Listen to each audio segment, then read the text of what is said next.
In this video, let's talk about how you can log into Pinterest on your iPhone. So you may heard of this app and how do you start using it? First of all, it is much better to use it within an actual application instead of using it in a Safari or in a web browser. So I would recommend you to go to the App Store and download the official Pinterest app. Once it finishes downloading, you can then locate it on your device, open it up, and then there you get a bunch of different ways that you have to or you can log in, right?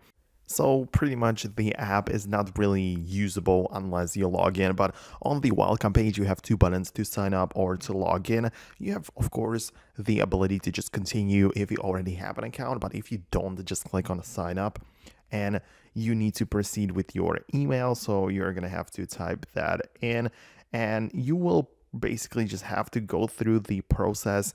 You'll need to do all of the things that you are asked to do, but as you get in there, you can see that I can even continue with Apple or continue with Google. So there are even more alternative ways to log in to Pinterest. But once you proceed and once you sign up, you will then have the access to your boards and you will be able to organize everything and save it. So it is much better to use it this way instead of just browsing it randomly on Google or on the Safari website.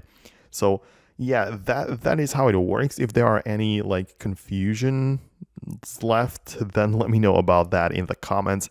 Thanks a lot for watching until the end, and I'm gonna see you later on in the next video, but that is only if you subscribe to this channel and therefore never miss another video. Thanks a lot for your support, and I'll see you in the next one.